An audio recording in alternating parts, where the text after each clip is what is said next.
Hi guys, Squirrel here and welcome back to another episode of This May Contain Nuts. Yep, TMCN, we're back with TMCN. And remember, if you want to ask a question to be chosen in future for me to answer, then in the video description there's a link to a Google form where you can just fill in the fields and hit submit and I'll get the question. And the best ones will get picked out and answered. This series is entirely dependent on you. It is a QA, effectively. So if you submit questions, I'll answer them. If we run out of questions, I'll just stop the series. It's pretty simple. Anyway, I've reconfigured my scanner. I've put a new paint job on there. Changed the grill, put some LEDs on the front, all looking very nice. I think she looks pretty cool. Changed the pipes on the back and then changed the rear right at the back there where the lights are. Changed that styling. I think she looks pretty good. We are in Bourges is where we are. We're going to take a job today over to Dijon, I think. Dijon famous for mustard, I guess. Dijon French mustard, I think it's where it comes from. I do like Dijon mustard. It's the one that you put on steak. It's not like English mustard. English mustard is more of a yellowy colour and quite spicy, quite hot, which I do like as well, I might add. I tend to put that on hot dogs and things like that. But the Dijon mustard is a lot milder and more of a browny colour, and it's what you put on steak. Very nice, by the way.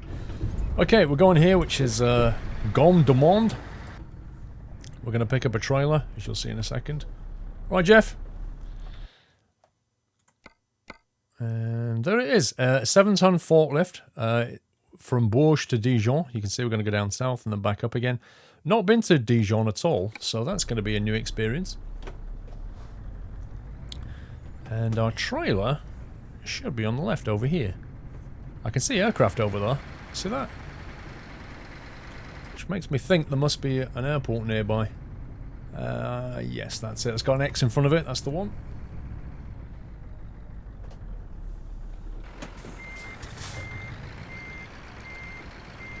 Let's line up. And then we'll get on with the questions.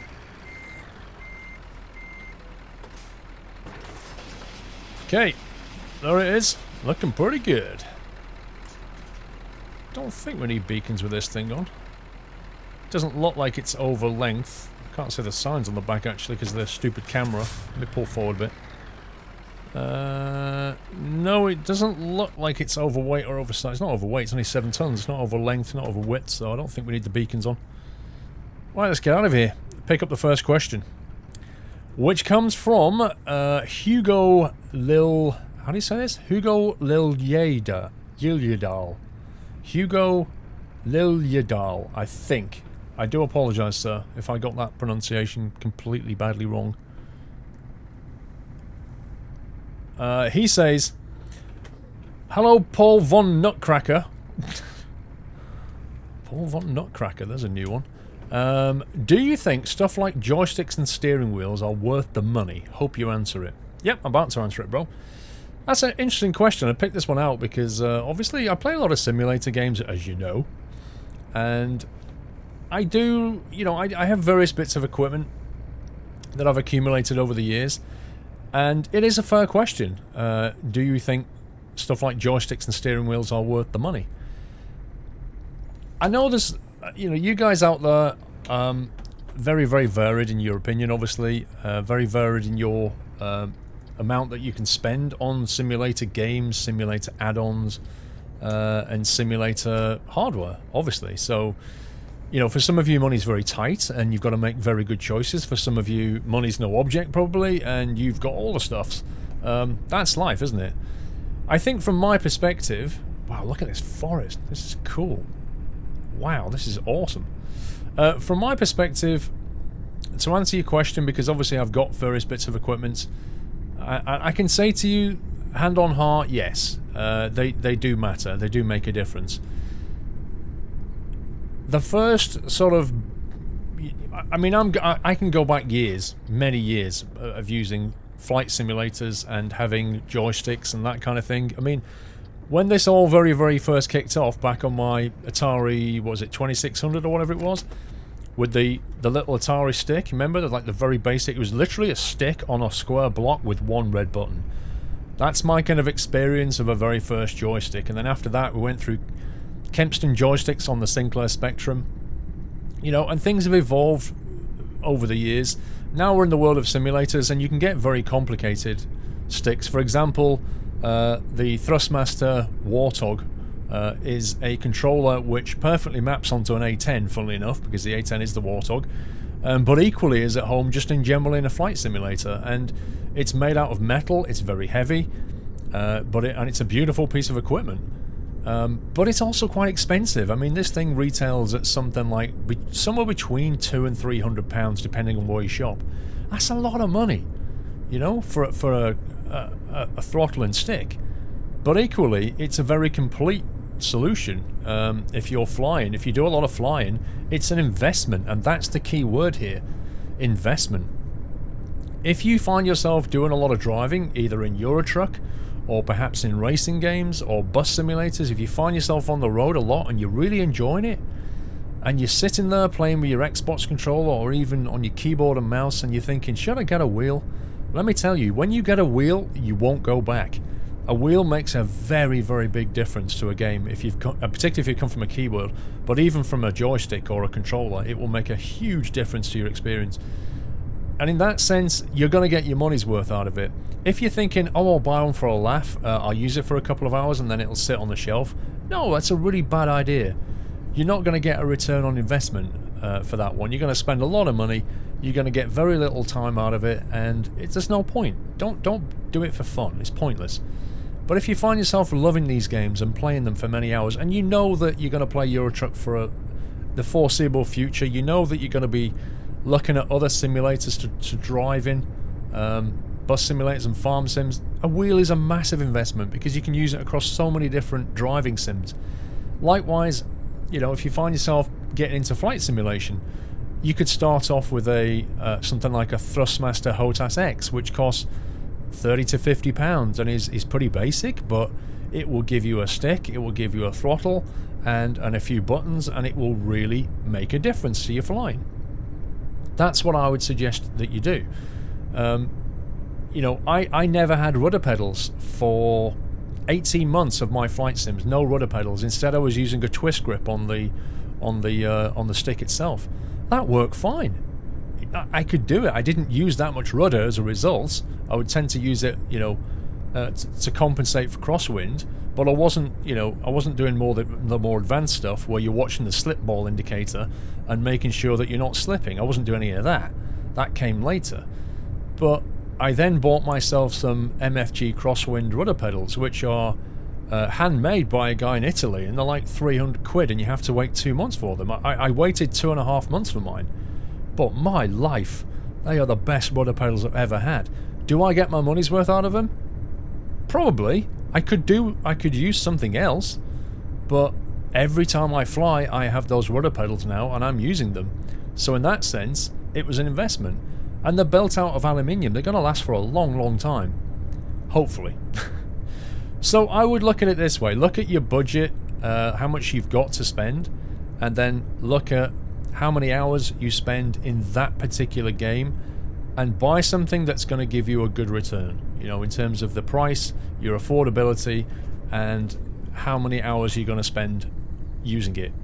And make a good choice is what I would say. They're not essential. You can get by without controllers. You can just use an Xbox controller, which is what, £50 or something. You could use that. You can play train simulators, truck simulators, flight sims with it. It's not the best experience, but it works. And for people on a budget, it works really well. But make a good choice is what I would say. So I hope that answers your question, Hugo. Next one is from Dominic London. What were your favourite and least favourite parts of your computer science degree? Okay. Let me just preface this one in case you don't know. When I went through university, I studied computer science, and that's what I spent my career doing, computer science. I found my love of computing when I first got my ZX Spectrum, and I learned to program it, and it all went from there. I ended up studying computer science down at Sheffield University, got myself a first-class degree in computer science, and then spent my career doing IT, coding and all that kind of thing.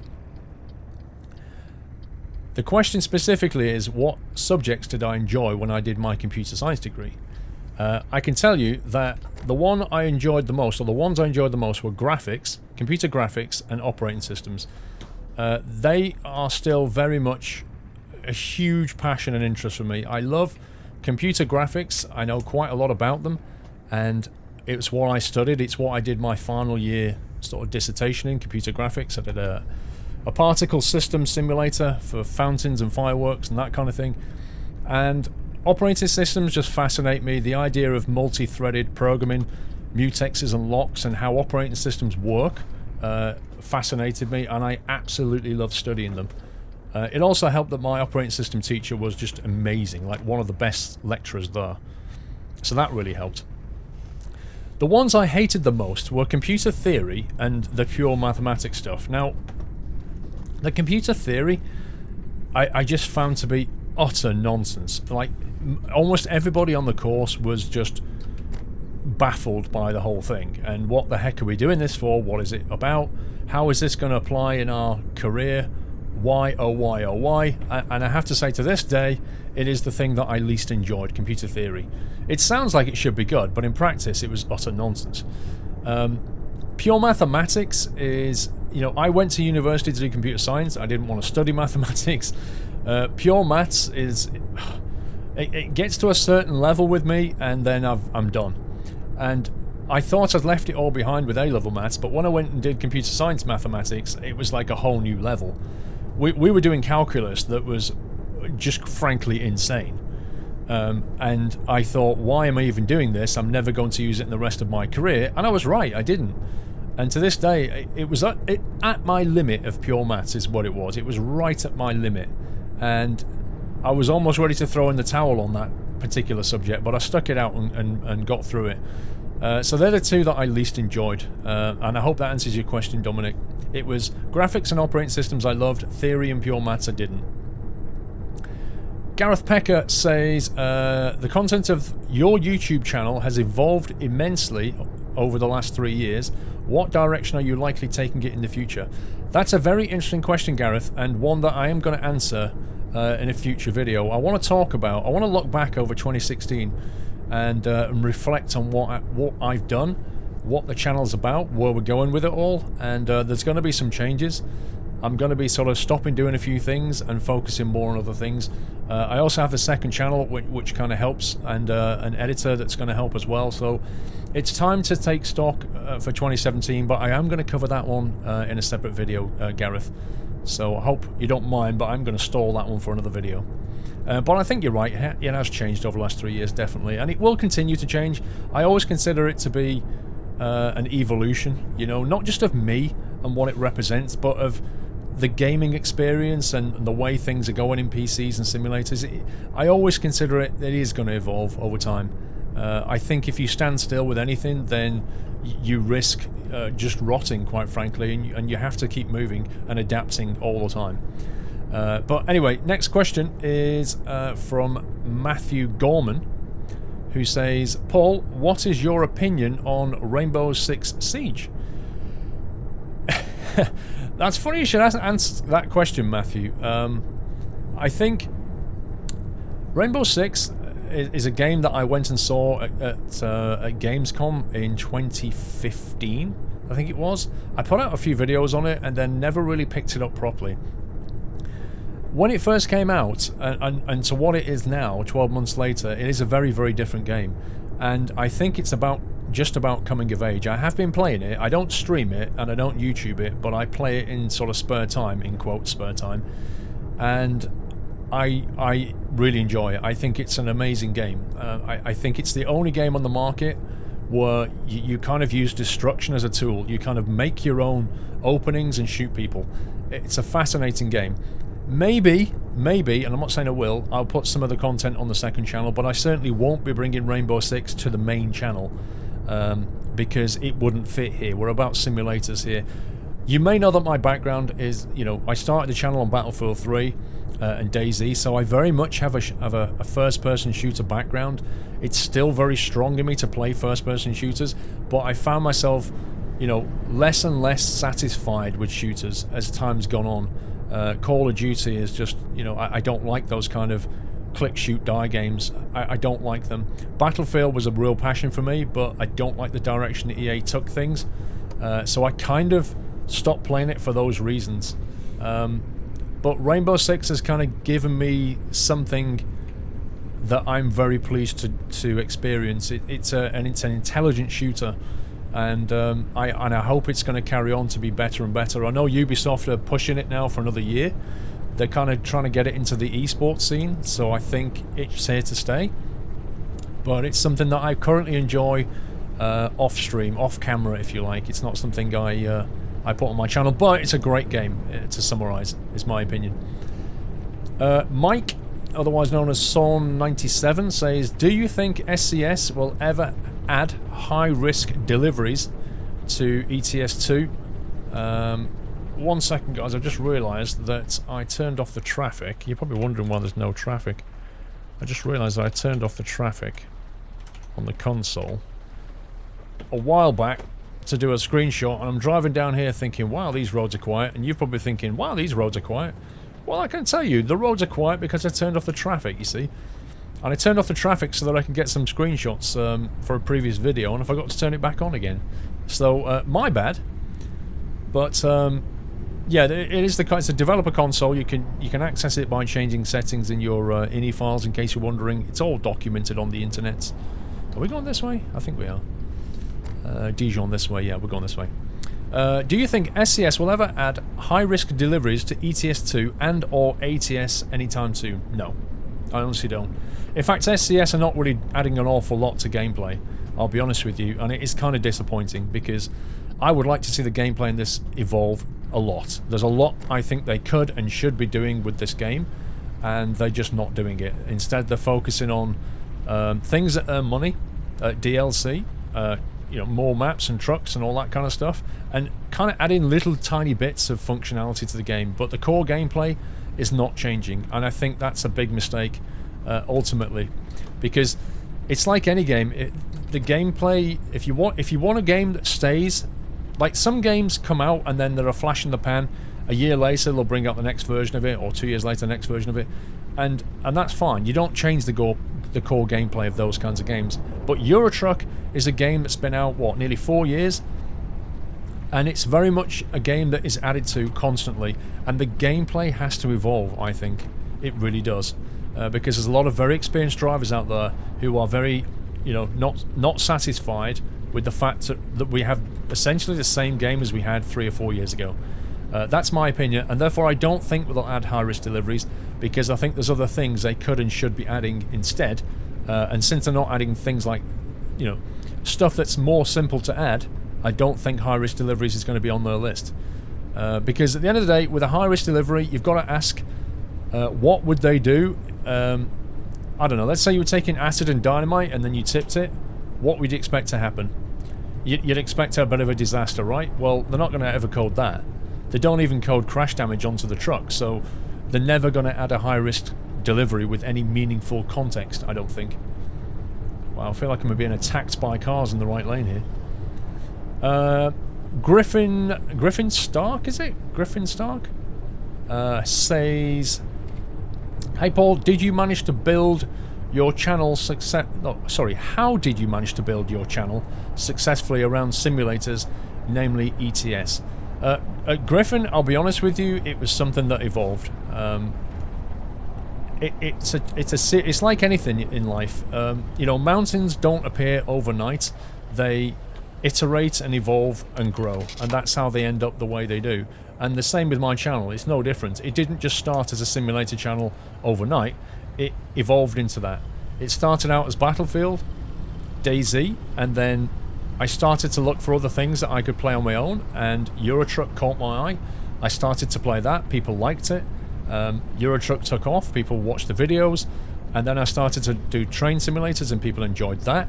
I started to go back into flight sims. People enjoyed that.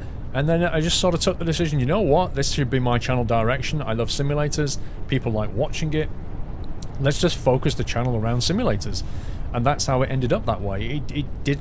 It wasn't a conscious decision where I woke up with a light bulb in my head going, you know what, I should make a YouTube channel based around simulators. it didn't work that way. It just it evolved, and that's how most things come about, I think. Right, let's answer another one. Let's see, from Matt Davis at Mattyfield19. Hello, Squirrel. Hope you and the family are well. My question, where do you see your Twitch and your YouTube channels in 5 years' time? Wow. I'll be blunt with this one, Matt. I have no idea, bud. Like a lot of things, you know, I started this and I'm seeing where it's all going, and I keep my eye on things and I adapt. That's what I do, is I adapt. I've done it through life and I'll carry on doing it. I can't predict where it's going to be in 5 years. It could be really successful. It could be roughly where it is now. It could be a mess on the floor. It's hard to say. There are no certainties in life. You never know what Twitch or YouTube are going to do in the future, and it could affect all of us. So I keep an open mind, and we'll just kind of see how it goes. What an absolute rainy day to be dropping off. Look at these poor animals. Not even under cover, though. Wow. I'm glad I'm in this truck, and you can stay out there in the rain. I'm happy here. Right, let's drop this off. Last question from Chris Oliver. Does being a content creator change how you view other people's content, or change the content you view? I think it gives you an appreciation of content, because I can watch videos and I know how much effort has gone into it, you know what I mean? I can watch a video and think to myself, yep, there's a lot of editing has gone into that, you've put a lot of thought into that, I can appreciate what you've done, because I know what it takes. People who just watch content and have never tried to record or edit perhaps don't have that kind of appreciation. They enjoy it as a viewing experience, and that's fine. But from my own perspective, I guess it's like a film director watching other people's movies, you know? They have an appreciation for the effort that went into it. And I think you do look at things in a different way. Yay, level 62. Legend. So yeah, I think it does. It does change how you view other people's work. There's no doubt about that. Whether it changes the content I view, not necessarily, although I tend to watch stuff that is of interest to me. So if I'm making flight sim videos and other people are making flight sim videos, I'll perhaps watch them to see what they're putting out and what their take is on things, and get their opinions on it, because I don't just focus on flight sims, truck sims, train sims, and bus sims. I do all of those things, whereas some channels out there just focus on one kind of simulator, like they just focus on a flight simulator. And so I watch those videos because they've looked at it probably in more depth than I have, and I'm interested to hear what their opinion is, or anything that they've found, you know, that kind of thing. I'm going to sit inside the cab, guys. I'm not even going to get out and say goodbye, because it's absolutely chucking it down out there. I hope you've enjoyed this episode of This May Contain Nuts. Until the next one, take care. Happy trucking.